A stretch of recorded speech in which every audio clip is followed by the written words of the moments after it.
All right, gentlemen, ladies, whatever you say. I don't want you to be unhappy. NBA History Channel is brought to you by Prize Picks and the Game Time app. All right, gentlemen, ladies, whatever you say. I don't want you to be unhappy. I just want to take this opportunity to introduce the owners, the new owners of the Boston Celtics. On my left is John Y. Brown, who I'm sure most of you have met or you've talked to. You know a lot about him. He's a basketball man. He's a fan. And his partner, Harry Mangurian. They will answer all your questions. We'll conduct this on an informal basis. Do it any way you want. You know a great deal about the situation, as what has happened. And I think the best way to do this is, why don't you start out and just ask some questions of John or Harry or myself, and we'll do the best we can to give you the straight answers. Red, did you ask any questions of John? Did I ask any questions? No, I've known John for quite a while. I didn't know him quite this intimately. Of course, we went out to dinner yesterday for supposedly about an hour, and it lasted about 4, so it was pretty good. Did he ask any questions of you? John, did you ask Red to stay? Well, certainly. We're interested in every way for Red to stay. And before, actually, last Friday, Red and I maybe had a chance to talk, get to know each other maybe a half a dozen times on the phone or in person. And I think we both sort of wanted time to get acquainted. And I wanted to get a feel of the Boston situation here. This is a tremendous responsibility and a lot of pressure to come in to a new franchise situation like this. And I know what Red's meant to this, how he's been responsible really for the whole thing. And we want Red in every way to stay. And, but at the same time, I think Red feels he needs a little more time, and we want to give him all the time he needs. But we want to make every effort to have him stay with the Celtics. And I don't have any problem as far as working with Red. I am an active owner, and I don't want just a seat up in the stands. I want to come to Boston with Harry, and hopefully we can contribute something here to build the Celtic pros back to the winning ways of the past. And this is a market that's got a lot of proud tradition. You've got 4 sports teams, and all 4 of them have been winners and are winners in the top of pro sports, and we certainly don't want to come up here unless we can contribute something. And as owners, we'll make every effort to do that. You know, he's a schoolmate of Frank Ramsey. I hold that against him. John, everyone seems to be concerned about the trade. Can you talk about why the particular trade was made and what you like about the players that are coming to the Celtics? Okay. I will. You know, this thing didn't come up until maybe the last day of San Diego. When I went to the meeting, I really wasn't satisfied with the decision that had to be made, and I asked the board to give me a little more time. My first preference, of course, would have had one in Louisville. But when you look at it, the college town, the smallest market by far in the NBA, you'd have to ask yourself how can you compete year after year for the next 10, 20 years. And so that really wasn't viable, even though I wanted to do it in every way. So Irvin and I started talking, and he had an interest in San Diego, having a team close to home. He didn't like the idea of traveling 3,000 miles. Of course, like a lot of owners, there's a lot of pressure up here, which owners don't necessarily relish.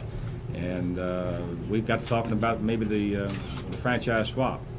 And in that, as owners, you naturally want to feel when you go to a new market that you've got players that you're comfortable with, that you can have a competitive team and a winning team. He certainly didn't want to go to San Diego with a group of players he wasn't familiar with. And naturally, he's more familiar with his players, and I was more familiar with our players. And I don't think the deal could have been made without the players. The unfortunate part was that it would not have been ethical, it would not have been proper for me to have picked up the phone and call Red when I didn't own the Celtics and say, Red, what do you think about this trade or that trade? And that's unfortunate. You know, that's a part of the transaction that we have to be apologetic for, but there's no other way to have done it. We didn't know we had a deal. When you get to dealing with 8 or 10 lawyers and accountants, you don't know you've got a deal until you sign the papers, and it was complicated. And Irv didn't want to maybe get Red involved. He didn't want to get Red involved until we knew we had a deal. So I've been in the game for 7 years, and I hope I made a responsible move.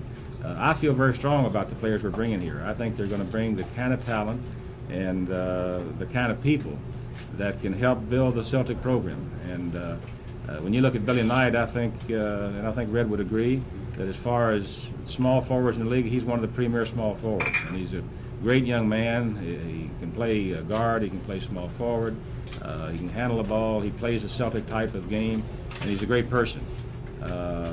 Nate Archibald, we traded for him last year to bring to Buffalo because I really tried to put a representative team on the floor because we had a bad team when I bought the team a year ago. And it's difficult to do in 1 year's period of time, but by the opening of the season, we had a pretty representative team. Unfortunately, our injuries killed us, and we never really had a chance to show what kind of team we had. But Archibald's been playing now for 2 months. Our doctors have examined him on several occasions, and he's 100%. And he's a proven player in this league. I mean, he's a 6-time All-Pro. He's just turned 30 years of age. He's probably the best conditioned athlete in the league. He runs 6 miles every day, and he's an intense competitor. And I think the Boston fans will find that he'll fit the Celtic tradition. And as far as Marvin's concerned, here's a player that has a known and an unknown track record.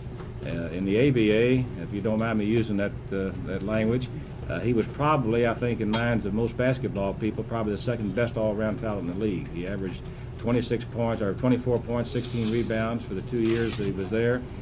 Whatever his problems were off the court, on the court he was intense and he was unselfish.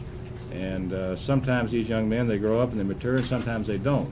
I think when Marvin came to us last year, he had lost his confidence, he had lost his touch, he was out of condition, out of shape for obvious reasons. And I'm banking that when Marvin comes back this fall, that he'll show the people of Boston what kind of player he really is. If he doesn't do it in Boston, he's not going to do it anywhere. But he's an awesome talent. I think the kind of talent that can complement Dave Cowens as far as a strong big forward, a good rebounder, block shot, gets the ball out well on the break. And but if these 3 players produce as I feel they can and will, then I think we've got the nucleus of a playoff team. And whatever we might have lost in some of the players that we had to give up, we're going to make every effort to get their replacements. And naturally, in the place of a backup center, we've been working on that for 2 weeks, and we'll have a backup center for Dave to hopefully prolong his career, because a player like Dave playing 40 minutes a game, that'll shorten his career. So, and I've discussed this with Red, and we have some ideas on that. You're saying you think you got value for value on that trade? Sir? You're saying you think you got value for value on that trade? No question in my mind, and I don't want to get in. Red had a philosophy of what he was looking for to rebuild the Celtics, and I think the moves he made were great moves last year. And on the other side of the coin, in this country, you got a right to maybe disagree, and you got a right to defend yourself. And the 3 players that we're bringing over here are 3 proven All-Pros. They've been 12-time All-Star participants, and I feel they're going to make a great contribution to the Celtic program. I wouldn't have brought them. I certainly wouldn't have come up here to shortchange Boston, because I'd been sent home pretty quickly. And the only time will tell. When you make trades, you don't know till they get on the court and see how they fit in. But whatever we might have lost, then we'll make every effort as owners to replace. And I think you've got some great players coming in here to help the Boston program. And when I looked at Boston last year, I thought to myself, because of the age and because of the situation of not enough young players, that there's really a difficult rebuilding job over there. But I feel pretty comfortable about the future of the Celtics now. I think we've got a chance to build the Celtics back up and hopefully replace them to the type of tradition and winning ways that you've had in the past. Not like Red used to win 9 out of 11 championships, because it's too competitive today. But I think you'll be pleased, but we need a little patience and a little time. Mr. Brown, how much responsibility, if any, do you accept for the demise of the Buffalo Braves? I don't accept really any, other than if we maybe didn't have the right selling program or the right approach in the front office, or maybe the trades maybe could have been better or different. But that's hindsight.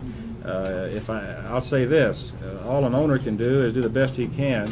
And when last year was my first year in Buffalo, We went up there in good faith. I felt like Buffalo was entitled to a pro sports team as much as any other city. I announced when I bought the team I'd rather have a team in my hometown. We gave up 3 first-round draft picks, 2 second-round picks, so we certainly gave up a piece of the future to try to give that community a chance to respond, to see if it could support an NBA team. Paul Snyder, who was a local owner, had threatened to move the team the year before, on the heels or right after. He had the 2 best years in the history of the franchise, both in attendance and winning record.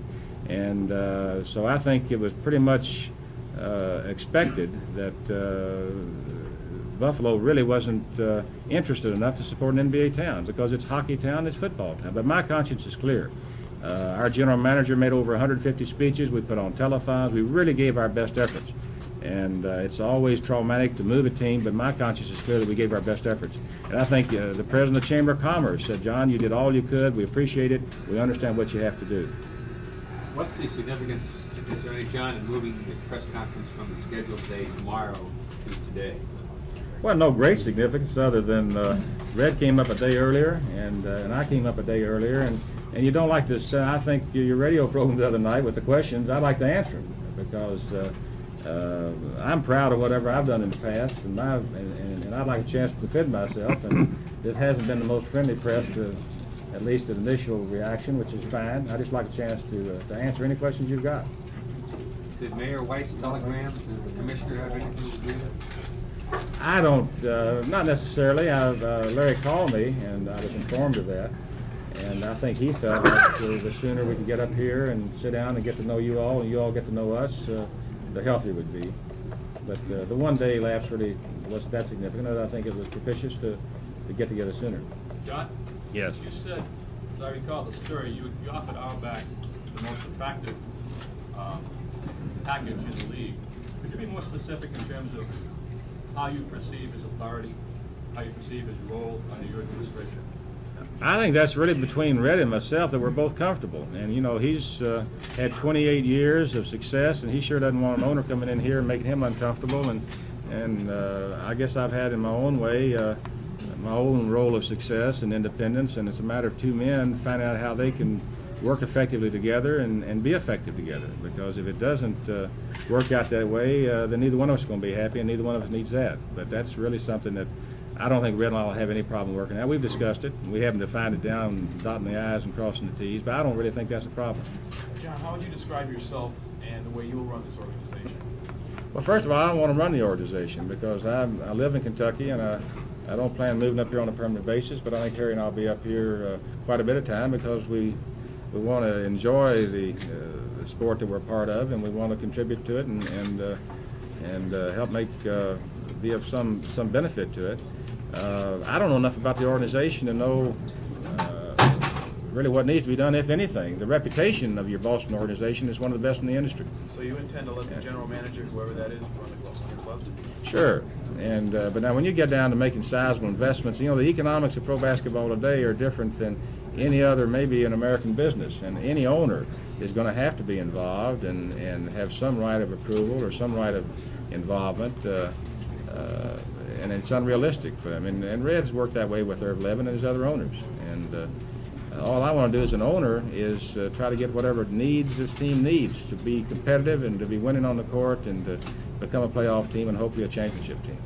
Mr. Brown, Yes. speaking of needs, in the future, if the team needs players, will you take the sole responsibility to make that decision, or will you override your general manager, whether it's Mr. Auerbach or whoever it is? Will you have the sole decision-making power? I'm not interested in coaching. I'm not interested in coaching. I'm not interested in being a general manager. I'm interested in making a contribution. You don't force any player on a coach, because he'll make sure that it doesn't work out.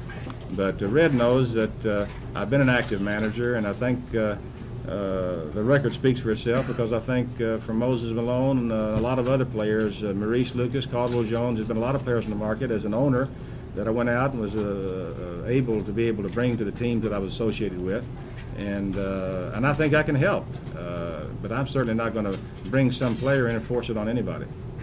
John, you talked to any of the Boston players, Callens, White, anybody like that? I talked to Dave, and I met Dave and his father down in Louisville last year, and I just wanted to have a nice talk with him, and you know, naturally he was interested and concerned about the future. The role, do you operation will be? Well, I'm co-owner and kind of a silent partner at John's. I mean, we discuss various things, and I'm pretty new to this game, so I'm just more or less a confidant of John's and part of the source of where the money comes from. John, a lot of people would interpret your style of leadership as being in competition with Red's. The way you two operate are strong, aggressive, independent people. A lot of people see that as inevitable conflict. Do you really honestly see it a situation where the two of you can work together, when the opposite has been true in the past? Well, I don't think the opposite has necessarily been true in the past, but I certainly, any owner would be thrilled to have the opportunity to team up with Red Auerbach.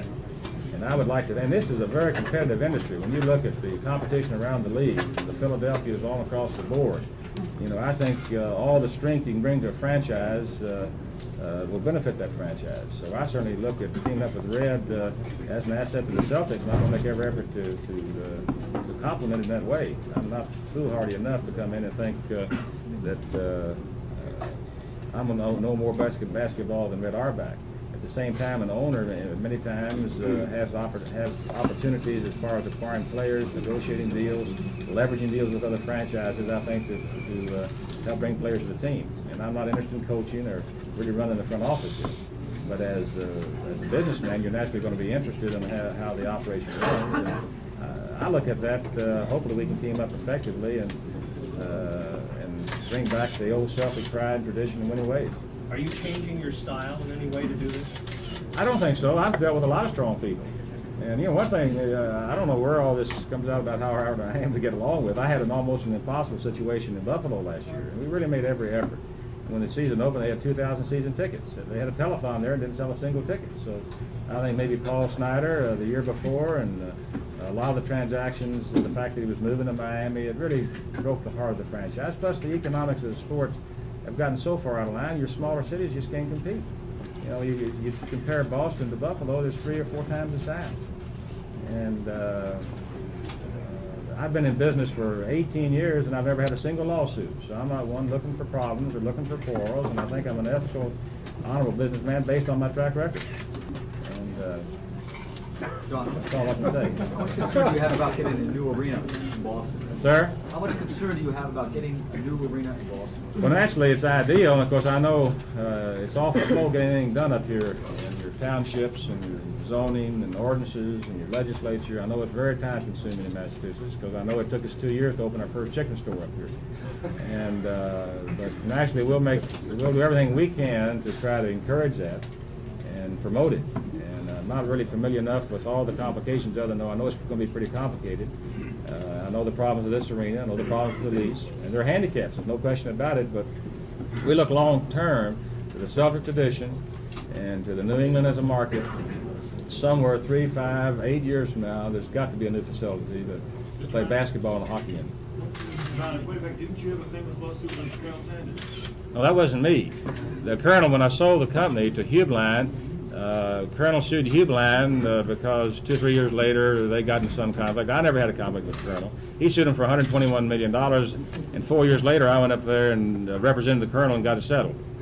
So, Red, you've got a decision obviously to make about whether you're going to stay here, whether you're going to accept an offer. What's going to go into that decision? What are you going to think about before you make your mind